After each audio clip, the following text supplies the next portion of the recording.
Good evening. We're going to call tonight's meeting of the City Commission to order. Will you please stand and join me in the flag salute, please? Pledge allegiance to the flag of the United States of America, and to the republic for which it stands, one nation, under God, indivisible, with liberty and justice for all. Thank you. Do we have anyone here this evening that is here for public input who would like to speak on any matter? Might let the people in TV land know that Jeremy. Oh, yes, thank you for the reminder. Yes, for those who are watching and those who are in the room, we do have Jeremy Johnson joining us via telephone this evening. He cannot be here in person, but he's joining us via telephone. So thank you for the reminder. I just got reminded before we started and I forgot. Isn't that bad? Public input. Do we have anybody here for public input? All right, seeing none, we'll go ahead and move on to the consent agenda. Are there any items to be removed this evening on the consent agenda? If no items, I move approval. Second. All right, it's been moved and seconded to approve the consent agenda. Roll call vote. Gray, Aye. Johnson, Aye. Ketterman, Aye. Monsell, Aye. O'Brien. Aye. All right, motion carries. Next item on the agenda, 2018 budget. We'll consider the 2018 city budget for adoption. A public hearing is scheduled for August 8th, 2017, as prescribed by law, to be held in the City Commission room located in the Law Enforcement Center at 201 North Pine at 5:30 p.m.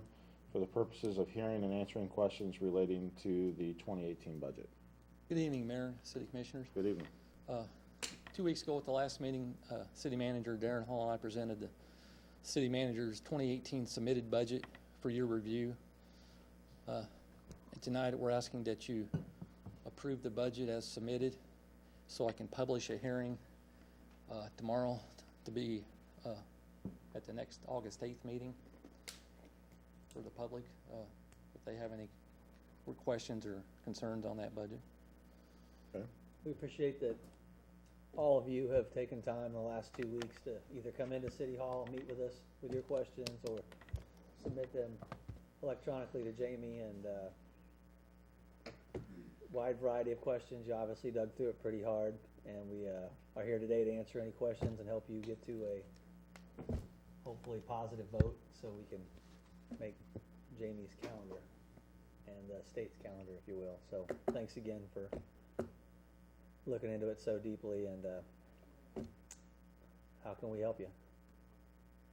Anybody have any? Personally, during my visit with you all, I've had all of my questions answered, and I appreciate all the effort you all put into this. Glad to do it. Anything else? Do we have a motion to approve? Well, no, Oh, I'm sorry, go ahead. well, Sorry, Chuck. I don't have any questions other than, last year at this time, staff requested $5 million increase, property tax. Had a lot of calls that people couldn't afford that. Talked to them about a $3 million, about $2 million increase for raises for employees. I told them I would be in favor of that, but that would come off this budget because we're not scheduled raises. So also a $1 million increase for debt service. So I know this budget calls for leaving that $3 million on. I know we had a discussion last year about removing that $3 million. Just want to know if there's any other conversation about that. My wishes would be to remove the $2 million that I told people that I would be in support of, leave the $1 million on, and put that into the general fund to help the city operate. I'll go ahead and, I guess, comment on that. I thought a lot about those 3 mills as well, Chuck, in terms of what how we went through the budget approval process last year. And I wasn't here last week, so I don't know how much discussion took place last week, or 2 weeks ago when the budget was presented. But when we had our working day, when we met as a commission, I think the comment that I had, and this was back before we did the sales tax election, my comment was, of course, want less property taxes, and was not really in favor of the 3 mil increase to begin with. But the way I've come to support this current budget with those 3 mils being left on is because I do know that the commission put forth effort to show tax relief in another area. And we could have put forth a motion to go to the citizens and request the full half cent remain on for other projects. And there was some thought process that went into that in terms of trying to reduce that, still go forward with the election to have monies to further street projects, but give some relief to citizens on products that they purchase every day. I know that doesn't benefit property owners as much as it will benefit the public in general, including those that visit us from out of town. But that's the way, if we had not done that tax relief and we had not provided some relief in that sales tax format, I would have probably been supportive of something similar to what you're indicating now. And so the way I'm supportive of this budget is because I know that I'm trying to look at it as a package, and that even though the mills will remain on, I know that we're providing a reduction in sales tax going forward. And that's kind of how I've come to my decision to support the budget that was presented. Those are my 2 cents, but. That's kind of the same direction I'm taking there also. I know last year when we talked about the budget, we'd considered doing the half cent at that time. And had we done the half cent and it passed, then we'd considered using part of that to replace those mills. The half cent wasn't done, it was just a quarter cent. So we have no way to replace the 2 mills at this time. It is something I look at in the future as at some point in time going ahead and reducing the mills as we can. But I don't think we can just start cutting, and like Michael said, we did give some tax relief on the sales tax, but I don't think we can just start cutting taxes or we end up in the same boat that the state's in, and that's something we just can't do. So my next question, next year's budget would have a possible increase for raises for city employees. And if it's in there, is that something that we have to take to the public to vote on or do we need to increase the mill levy for that raise in the future? Well, the budget's set up in the general fund really with 2 primary sources, the sales tax and the property tax. The property tax, I think what you're referring to is there's a property tax lid now, where if the property tax increases, whether it's a combination of us increasing the mill rate or the valuation above the consumer price, then we would have to, less the exemptions which are in there, we would have to take that to the voters. Our thoughts, and this is why we do the 5-year every year before the budget is actually presented, is to determine where we are. Next year we are scheduled to do 2018 raises. We have the casino revenues. We have increased valuation this year. The sales tax is up, as of today, 5.3% over last year, which is a pretty strong number. We would take all those factors into consideration. And one thing about the state is they don't just give you instructions without a worksheet to figure it out. Jamie will take all that into his worksheet.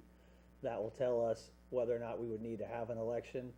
But my hope is that through valuation and the normal growth, we would eventually get to where we don't have to put mills on the table every time that we do raises. But I can't promise that 15 months out. But that is the general thinking, Commissioner. Thanks. You know, my thought to your first issue, Chuck, is that A, we did lower the sales tax, but B, and I think it's almost more important, included in this budget is a continuation of our efforts to build up our reserves. And I think that's really an important issue to put into this whole thing. I understand that the citizens would like to get a few dollars relief.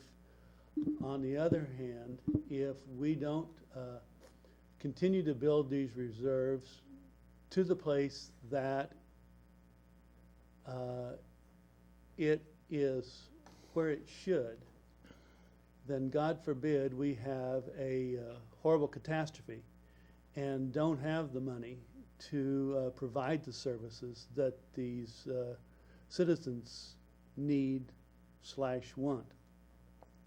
And I guarantee if that happens, they will sure as hell rather that we have the money to continue our services rather than them have a little bit of tax relief beforehand. I agree with you, That's the way I feel about that. Patrick. That's why I said, out of the three, just take 2 off and leave the 1 mil on to help build the reserves along with the funds that we get from the casino. I think it's very important to try to build our reserves because we haven't been able to do that for a number of years. So that's my thoughts of leaving the 1 mil on and using the casino funds to help build the reserves. Yeah, and I did want to point too, Chuck, and I won't spend a lot of time on this, but part of the reason we have not been able to build on reserves over the last 7 to 10 years is because we've been, probably even more so than what we should have, is very, very diligent on level of mills and property tax. So there were years that we probably should have increased mills just from a mathematical standpoint. And because of people like me and others, we fought against that because we didn't want to see an increase in property tax. But that also has prevented us from increasing those reserves. So I feel it's important to leave that. And I did have one question with respect to the money that we're getting from the casino. What did we budget for, what level versus what we potentially maybe had forecasted? And I know we're guessing, we're speculating. Yeah. But what did we budget versus what we had initially forecasted? I've got 250,000 budgeted for this year. It's only going to be open 8 months out of this year, and I think I've got 400,000 in there for 2018. And that's just on the gaming revenue. Right, gaming revenues. And then on the property tax side, what we're gonna see? The property taxes, it'll be a couple 100,000 probably. Okay. And that's your thoughts to use that money to build reserves, Darren? I don't know how much of what we forecasted. I guess what I'm getting at is the point that Darren made earlier, which is when we get to the budget next year and we're addressing increases and things like that for employees, there potentially is going to be money available that was above and beyond what we had budgeted for. As far as future gaming revenues, I don't have enough data. Sure. It would be pure speculation because I don't know how much of it's seasonal. Like if the darker months like fall and winter, or you get more activity. So I really don't know yet. After I have a year's worth of data, I could know more about what the cyclical stuff's going to be on that. Sure. And on that 1 mil was for debt service last year. I need that 1 mil to stay in debt service because otherwise, we're going to have to. It'll catch up with us eventually on the debt service because I've got bonds that go out to 10 or 15 years till I got it principal and interest payments, and I've got it worked out where I try to keep the mills between 8.5, 10 mils over that period of time. And if I lower it 1 year, then at some point it's going to have to go up 2 mils or whatever for debt service. I try to keep it level so it doesn't fluctuate a whole lot. Another thing that may be confusing to people listening is the 2018 budget is next year, and that's when we're talking about giving raises. But you get a raise for your work on the 2018 budget starting in 2019, and that's why there's nothing in the budget right now. There will be in the budget a year from now that we're building, and that's to your question. We will have to look at everything together and say, okay, based on what revenue's coming in from the casino, how we're doing on valuation, how we're doing on sales tax, can we afford to give these raises and not derail our progress on reserves? And until, with 3 months in on the casino and the you know, Hard to I tell. don't think these are the the best months for running a casino personally. I think it's probably gonna be later in the year. We just don't know. I mean, I wish we had a better answer, but we just don't know. But Sure. that is gonna be our intent, but we'll have to look at all of it together.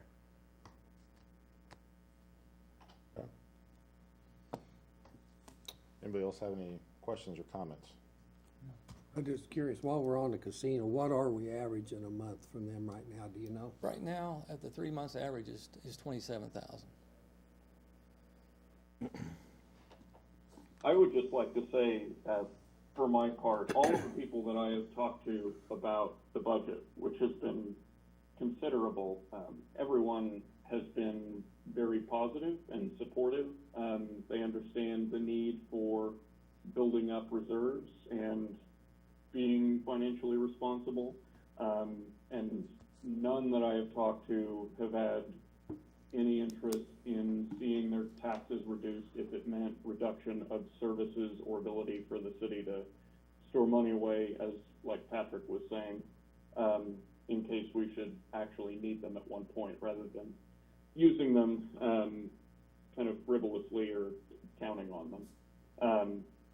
So it sounds like that I'm on the same page as most everyone else, that I see this budget as very responsible and well put together and well thought out, and kind of where the city's at right now.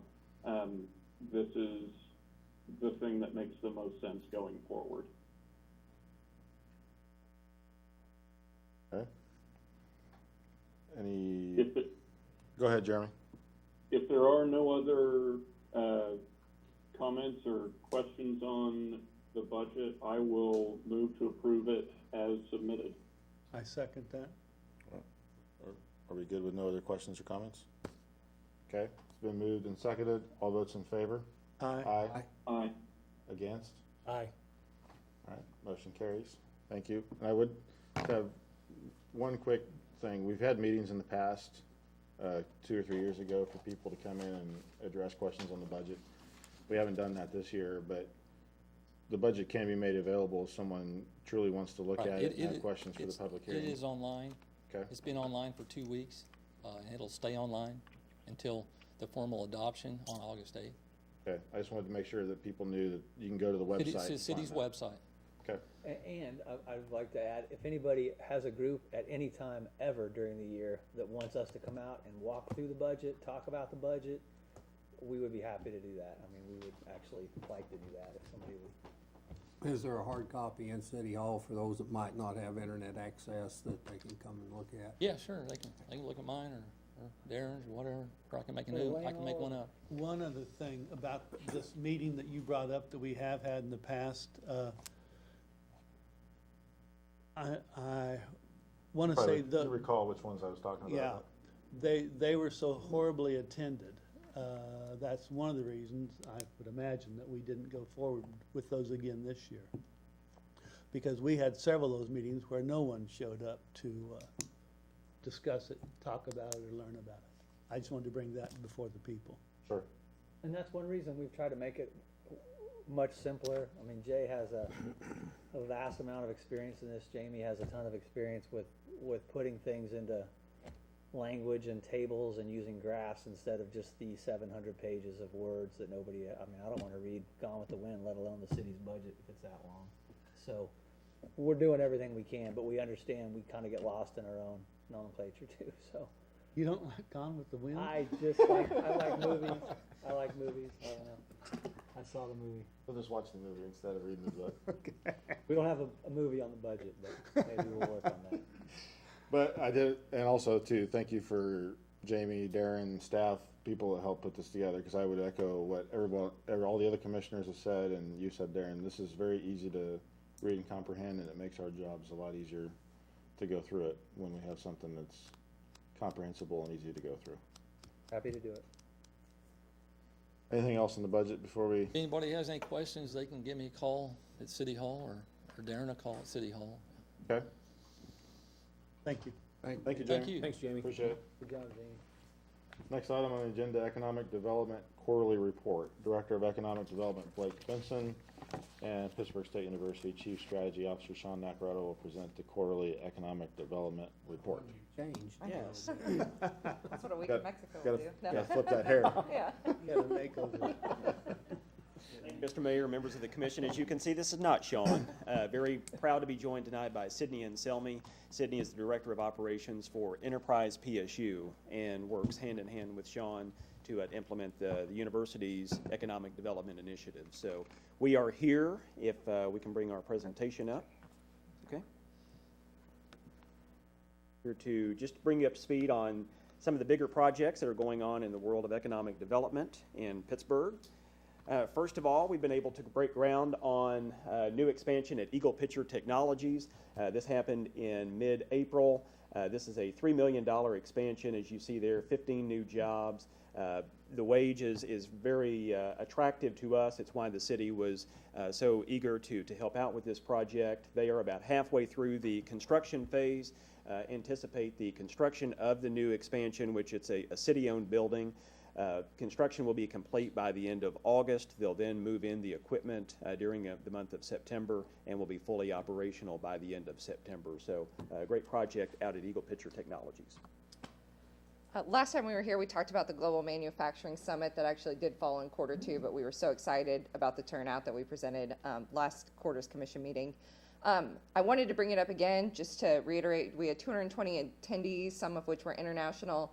We do have plans underway for next year, working with Department of Commerce on that, and then also internally, so that if something were to happen with Department of Commerce, maybe they don't have the funds or the ability to do it again this next year, we're going to go ahead and take it upon ourselves to do it again and do something similar. We have all the contact information, and we want to continue it because of companies like PowerBox. CIC PowerBox that's here in town was also one of our Jumpstart Kansas grant recipients, which we talked about last time. They received a $10,000 grant from the Kansas Department of Commerce that we issued. They got the opportunity to go up and showcase at the state capitol, get a lot of great exposure.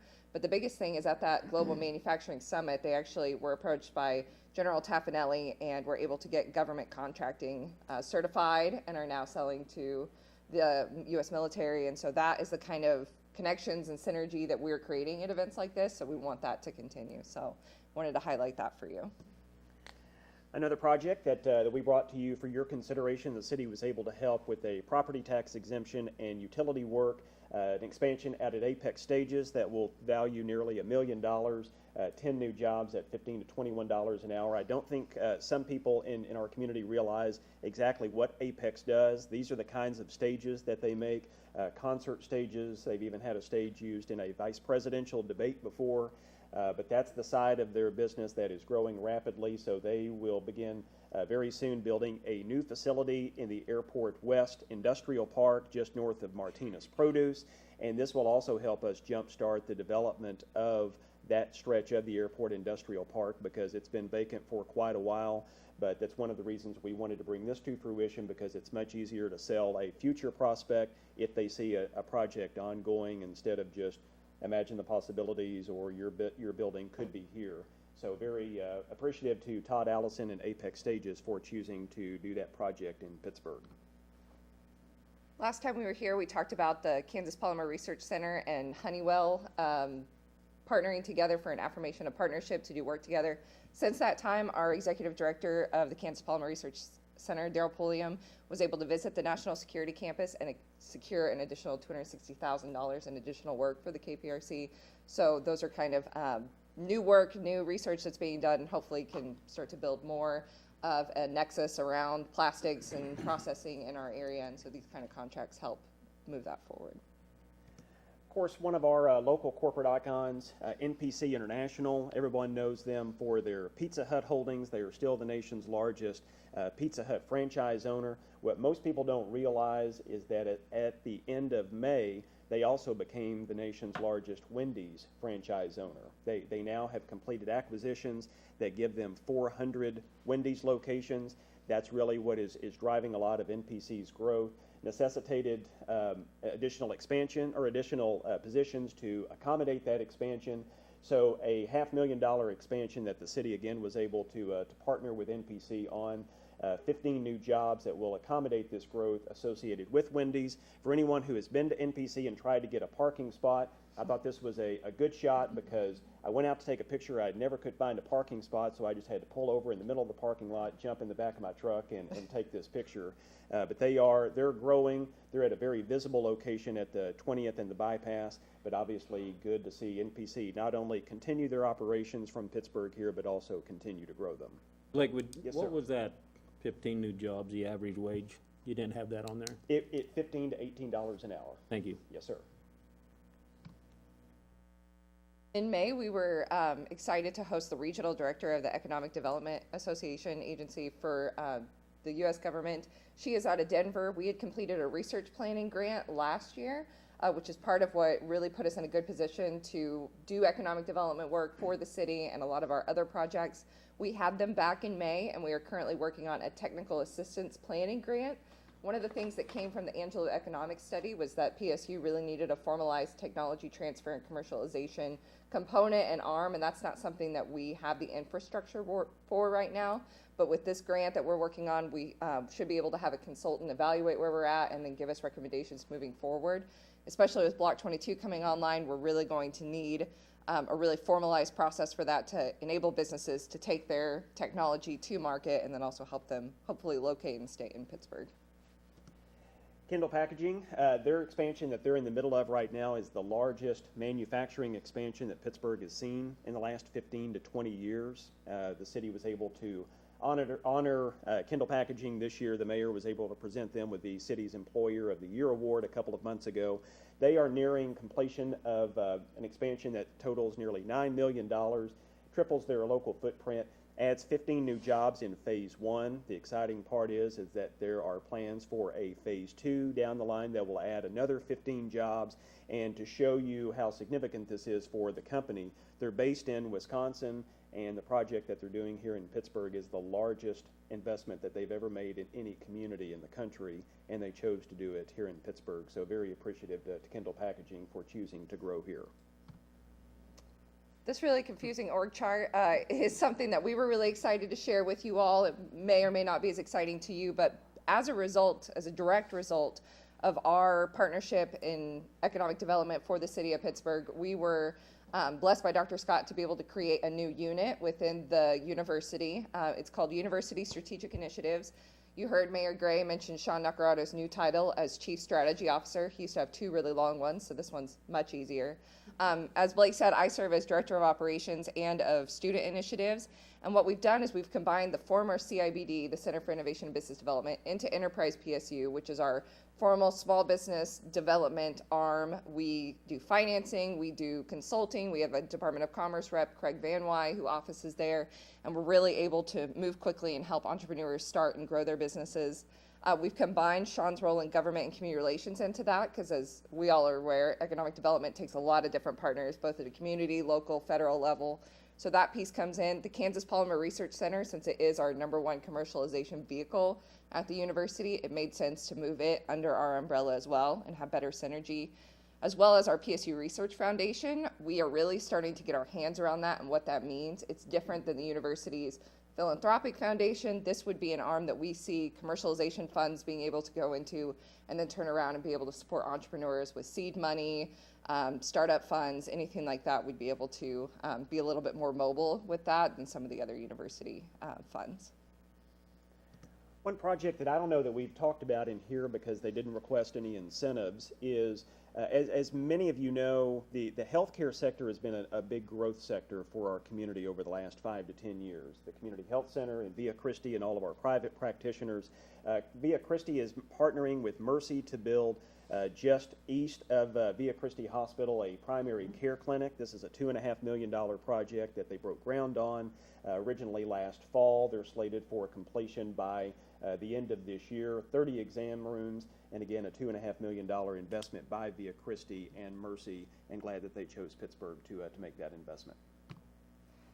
Another highlight we had, because of that government and community relations piece of our operations, we were able to connect Secretary Suave former Secretary of Commerce for the state of Kansas, to meet with Watco companies and doing a lot of different business development. And I think there's been a lot of really exciting conversations that have come from that, and some ways that the Department of Commerce is trying to step in and help Watco grow. And so we just wanted to highlight that as an example of what we're being able to offer through economic development for the city.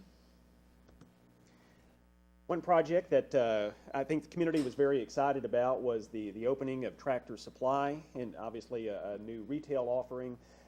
They've been extremely successful since they opened about a month ago, and one of the big reasons that we were so adamant about getting Tractor Supply here, and there were a lot of different city staff members that were involved in this project, is this was a major source of retail leakage for our community. You know, being an ag-heavy state and an ag-heavy area, we were losing a lot of retail traffic to the Tractor Supply in Fort Scott and also in Joplin.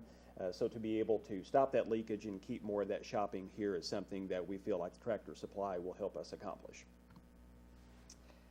It'd be hard to talk about our operation and not give a little bit of an update on Block 22. So if you see in the left-hand picture, they are framing in the lofts and the apartments, in the studio apartments. So that's kind of exciting to see. If you haven't been in there lately, please reach out to myself or someone in our office. We'd be happy to set you up with a tour with Vecino. They're happy to walk people through, but it's looking really incredible. It's completely empty, except for what they're adding and framing in. We have a couple secured anchor tenants for the commercial spaces and for the business offices. We have some new exciting companies that are going to co-locate in there. And hopefully by next quarter, we'll be able to tell you some of those and it'll all be finalized. But on the Kroll side of the street, we do have 2 businesses so far that we think we'll be able to bring in and really add some value to the community. So like I said, hopefully by the end of the year, we're able to have things signed and reveal to you who those are. But it's already starting to be a really big commercial engine for the area. One of our deliverables is the economic gardening program, making sure that our businesses that are in the second stage of growth are aware of this program and have access to it, because for those that meet the criteria, the state will pay for half of it and the city will pay for the cost to the business. So we had a quarterly meeting next door at City Hall on June 28th and had representatives of Limelight Marketing and In the Garden attend that, as well as Tom Byler from the Small Business Development Center. This extremely confusing graph here is, I wanted to bring this to your attention because Darren and Jamie mentioned in the last meeting about sales tax collections being up, and Commissioner O'Brien will remember from his retail days that the state tracks a number called the retail trade pull factor, and that's a measurement of how many shoppers your community is attracting as opposed to losing to another community. 1 is a perfect mix, so anything over 1 is good, anything under 1 is obviously not. I'll direct your attention, here we go. I'll direct your attention to these 2 numbers right in the middle here. The community trade pull factor and the income adjusted trade pull factor. The trade pull factor, Pittsburgh, you can see is a 1.11, so it's a positive number, which is good. In relation to all of the other first class cities in the state, we're at about a middle of the pack, maybe upper half. But again, probably in the upper 50%, but it's at 1.11.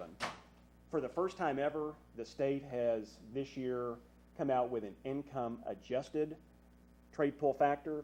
And what that is if the average income of your community, if the average income of Pittsburgh was the same in Overland Park, Wichita, Salina, anywhere else, what would the trade pull factor be? Because it makes sense that income is higher, you're going to have more to spend in terms of retail. When everything is even, Pittsburgh right here at 1.67 is second in the state only to Garden City. And for those of you that know Western Kansas, Garden City is an isolated community, and they're the only thing for probably 100 miles. So they have retail offerings that a community like Pittsburgh, with Joplin only 30 miles away, that we probably can't feasibly have right now. So for Pittsburgh to be second in the state right there with the 1.67 hopefully shows that we've not only had some success in adding more retail and restaurant offerings in our community, but that our citizens take very seriously the charge to support local businesses wherever they can. And that's something that Commissioner O'Brien mentioned in the last meeting. So I just wanted to show you that verifiable proof that the state says that our trade pull factor is headed in the right direction. And one thing I think you look to the chamber to do is make sure that we are constantly working with our media partners, big shopping times of the year, back to school shopping and holiday shopping, to make sure that our local shoppers are aware of the difference and the impact that that makes when they decide to support our local merchants. I think this is the last thing, and I'll turn it over to Sydney.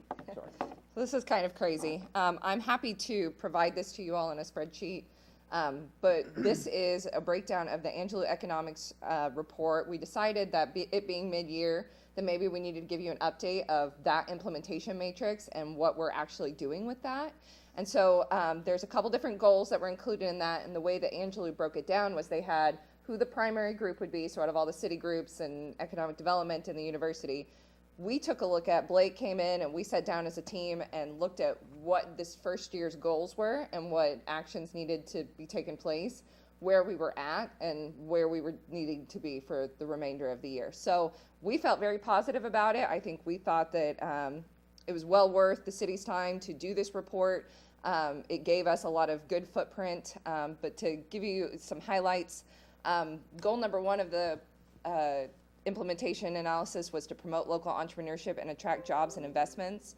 So as far as building support for entrepreneurs, supporting business incubator, attracting entrepreneurs, obviously Block 22 has gained some momentum. We have completed some business plan competitions for students, which was one of the recommendations, with plans for more this fall, at least 2 coming up. We've been talking a lot about the development of marketing trips with business leaders, having business leaders participate in attracting new businesses, and we're really trying to put together a really good plan of how to engage our business community more in economic development and really showing them what their value and their influence and their ad could do for our community. So that's something we're working on and going to continue to build towards. Economic development and site selection conferences, you can read those. We've got a lot. So we're especially, like I said, around imaging, packaging, plastics, those industries that are kind of our target for our area. Our group is looking to go to and move towards. Development of a new economic development website. We worked with the city quite a bit to create content for that. I'm the new contact for the city website for most of the areas. But obviously they'll be able to see all this. Oh, yeah. Yeah. It's a lot. Yeah, Sydney's done a great job of putting this matrix together and who's responsible in the timeline. So Yeah. I believe that's the last Oh, there's thing. a lot of them. If you Yeah, want to, but I think we can. we've gone. Yeah. We've gone on Yeah. So so much to talk about. anyway, there's a lot of good things going on with that. And like I said, I'm happy to provide it to you. Any questions? I just, not a question, but, like, maybe you could set up a tour for us to tour Block 22. That'd be great. Yeah. Working with Yeah. Enterprise. We'd Yeah. love to- we'd- Yeah. I think everybody out here would love to do that, so if you could just set that up, that'd be great. Yeah. I'll send Tammy some dates of when that would be a good time. And yeah, hopefully maybe it's not 1,000 degrees out. No air yet. But as far as I know, construction progress is on schedule for the closure at 4th and Broadway. So hopefully that'll keep moving forward. Good. Stay on time. Thank you for your time. Thank Any you. questions or comments? No problem. Oh, sorry. Go ahead. I think if it's okay with the mayor and the city commissioners, we'd like to move the executive session up to the next item on the agenda if we could. Sure. Apologize to Signet Well, for 25 minutes. Okay. you guys have your paper? My computer just went to sleep. I'll read it real quick and then we'll go in. Thank you. Thank you, Patrick. We're gonna go ahead and, we were done with the economic development. You guys didn't have any other questions or comments for them, right? Okay. We're gonna move quickly into the executive session. An executive session is necessary for the discussion of matters deemed privileged in the attorney-client privilege pursuant to KSA 75-4319B2 in order to discuss litigation for 30 minutes with the open meeting to resume upon the conclusion of the executive session in the city council chambers. I'll make a motion to recess. Second. All right, it's been moved and seconded. We're gonna go ahead and, all those in favor? Aye. Aye. Aye. Against? All right, we're gonna go ahead and move into executive session. We will come back at the end of the executive session.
those who are here. Consider the following loan. Signet Coffee Roasters project, consider the recommendation of the Economic Development Advisory Committee to grant Ledeen Properties LLC a loan in the amount of $60,000 to be used to renovate the dilapidated property located at 109 North Broadway, to be repaid at a rate of $10,000 per year for 5 years, with repayment to begin in January of 2018, and the outstanding balance of $10,000 to be forgiven in January of 2022 if Ledeen Properties has completed the proposed renovations and relocated Signet Coffee Roasters to the renovated location. Blake, and if I mispronounced that, I apologize. Close enough, yeah. Thank you, Mr. Mayor. For the past several months, we've been working with Leah and Dennis Posterick, who are the owners of Signet Coffee in downtown Pittsburgh. Hard to believe that they've been in business here in our community for almost 6 years now, not only as business owners, but very strong supporters of Bird and very supportive of the community. So they have been operating from a leased space at 206 South Broadway, but have an opportunity, and their business has grown to the point where they're ready to move to a more permanent location. We appreciate them staying in downtown Pittsburgh and also looking at a building that needs a lot of work. It's been vacant for a long time. It's in significant disrepair, and the Postericks are proposing to take the project on and came before the EDAC a couple of weeks ago, and I'll talk about that recommendation in just a moment. But first, I'd like to introduce Leah to tell us a little bit more about the project itself. Thank you, Blake. Again, my name is Leah Posterick. My husband Dennis and I bought the building at 109 North Broadway. It has been vacant for, 9 years now. We, as business owners, felt that we've grown enough where leasing wasn't an option. We really wanted to purchase a building. We also wanted to stay downtown. As you know, as part of the downtown is important to us. We kept walking past this building for quite a few years, and my husband kept saying, "What about this? What about this?" No way. I thought it was way too much of an undertaking. But he's stubborn enough that we decided to try it out. He's already replaced the roof. He's already replaced all of new sewer lines. And he is now going to get started with electrical, with, of course, the electrician doing most of it, and building the walls. So we've done a lot already in a short amount of time. But we do plan on staying here permanently, and we knew that this was our next step. So as Leah and Dennis approached the EDAC to exactly on what they needed to make the project happen, they were able to use cash on hand to actually acquire the building, so they didn't need any help there. The help comes in terms of the renovations. They're looking, because the building is in such disrepair, they're looking at $120,000 in needed repairs to the building. They have partnered with Labette Bank for $60,000 of that. So then their request to the revolving loan fund was for the remaining $60,000, so it really allowed us to play the gap financing role. So the EDAC poured through all of the information that the Postericks provided, and the recommendation that the EDAC has made to you is that we make the loan for $60,000. It's a no-interest loan to be repaid over a period of 5 years at $10,000 per year. At the end of that 5 years, $50,000 of the principal will be repaid. If the Postericks have done everything that they have committed to, if they've renovated the building, if they've moved Signet into it, then the city could potentially forgive that $10,000 at the end of the loan. In fact, that is the recommendation from the EDAC. So that's the recommendation to you here tonight, and Leah and I would be happy to answer any questions you might have. That's a two-story building. Yes. Are you renovating the whole building, or just and what will your use be? Well, Signet Coffee Roasters will be on the main level. That is priority first, so we can move into there as soon as possible. The second level is going to be an apartment. It's over 2,000 square feet. It will be 2-bedroom apartment with a Murphy bed in the living room, and it will be an Airbnb. If you're familiar with Airbnb, it's a website where people will actually rent it for a few days at a time. Versus leasing it out for a year at a time, we thought that would be a viable option. So as Leah and Dennis approached the EDAC to exactly on what they needed to make the project happen, they were able to use cash on hand to acquire the building. So they Something that I don't know any, but that people are aware of, Leah, is the fact that you also are a wholesaler as well as a retailer. Yes, as you maybe have ever been at Root Coffee House, we supply the coffee beans to them. We also supply the coffee beans to Labette Bank. They have their own custom blend in all of their locations. Yes, we do wholesale to Parsons, pretty much a lot in Pittsburgh, just to even small businesses like Pitcraft, which isn't a real small business, but we do for the city of Pittsburgh and a few others that we are, and an online store, of course, too. Keep busy.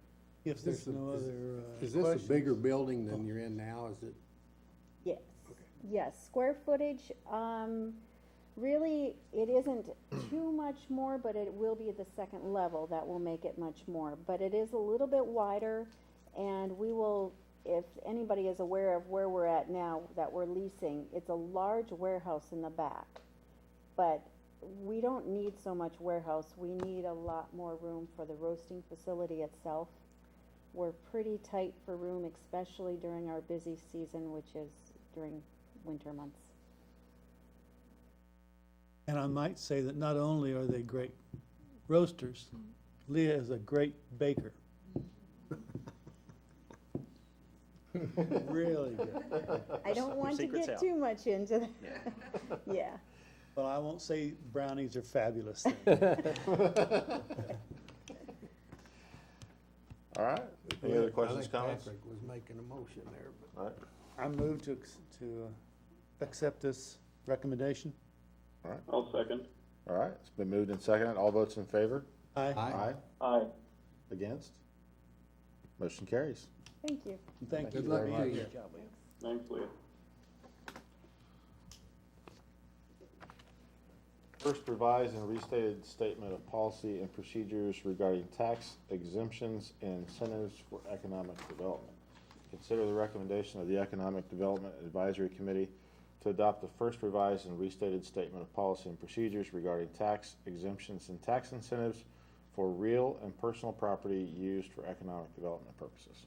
Thank you again, Mr. Mayor. As you mentioned, the city follows a statement of policy and procedures related to property tax exemption requests that commonly come from economic development prospects. The reason that we're bringing you an updated and revised and really cleaned up version of that is the most recent property tax exemption application that we submitted to the state. They looked at it quite a bit more stringently than they have in the past, and they came back and wanted a signed copy of the minutes approving the city's policy from 1983. And fortunately, between Tammy and Jamie, they were able to find that from that long ago. But we thought before the next request comes before you, and I've really got to give all the credit to Henry, because he took each line of the existing policy and just cut out the lines that either didn't make sense or maybe needed a little bit of updating. But we felt like we needed that updated version to bring to you so that the next time the state requests that we have that available. There are no major changes with this policy. Again, it's just a cleaned up and updated policy that we would present to you for your consideration. And again, thank you to Henry for all his work on this. I didn't have any questions. Surprised you found a copy from 1983. No, Tammy? no, not her. It's probably Jamie. Anybody have any questions, comments? All right, I'll move to approve. I'll second. It's been moved and seconded to move forward and approve. All those in favor? Aye. Aye. Aye. Against? Motion carries. Thank you, Blake. All right. Next item, ordinance number S-1048. Consider adopting ordinance number S-1048, levying an additional city retailer's sales tax in the amount of 1/4% within the city of Pittsburgh effective October 1, 2017, or the next available date. Okay. This ordinance is the last piece to make the new street sales tax, 1/4% sales tax, legal with the state of Kansas. Once you guys approve it tonight, Tammy and I will send a copy to the Kansas Department of Revenue, and it'll become effective October 1st. Okay, I was gonna ask if there was any reason why it wouldn't become effective October 1. Just was curious why I said early the next. It wouldn't be on available our date. part anyway. Okay, all right, cool. All right, Well said. There are no questions, I got I'll you. move to approve. all right, second, it's been moved and seconded, all votes in favor? Aye. Aye. Against? Motion carries, Thank you. thank you. All right, non-agenda reports and requests. We don't have any, I just wanted to, it's good timing to bring up the sales tax. I don't know that we've officially said thank you to the voters for the confidence. 73%, over 73% voted for that. I think a lot of that is due to what you talked about over an hour ago, which is your decision to give some tax relief as part of that. We all know we could spend $8 or $9 million a year on our roads. To double up the million we were doing is responsible, but it's also, I wouldn't say kind-hearted, but prudent of you to give some tax relief. I know I've heard a lot of people appreciate that, and I think that the sidewalk, while we were kind of rolling the dice there with that program, it was kind of hard to describe and what it was going to be. I think it'll be very popular, and I think a lot of people and like that that's part of the program. So good job to you, and thanks to the voters for getting out and supporting it and giving us an opportunity to perform at a high level for streets for another 5 years. I have a question, Darren, on the original sales tax when it falls off, and hopefully we renew it. Would you have to change the wording in that, or would you have the same sidewalk put in the first one? Well, that would depend on if you wanted to put more money into the sidewalk program. The first one's gonna be ongoing for 5 years, the other one will expire, but we'll still have this one that we just passed. So it's really up to you, how you guys see the program working, and if you wanted to double it, or, you know, whatever you wanna do, we can do it in the new language, when the other one expires. I think that sidewalk is a big deal to get this one passed, I believe, so. I think you're right. Good option. Yeah, I just wanted to thank again everybody on city staff for the work on the budget. I know we just approved that tonight and moved that forward, and everybody's voiced that, but just want to reiterate how easy that is when we have good people getting good work put together. So, anybody else have anything else before we adjourn? Jeremy? All right, do we have a motion to adjourn? So move. Second. All right, it's been moved and seconded to adjourn. All votes in favor? Aye. Aye. Aye. Against? Motion carries. We are adjourned.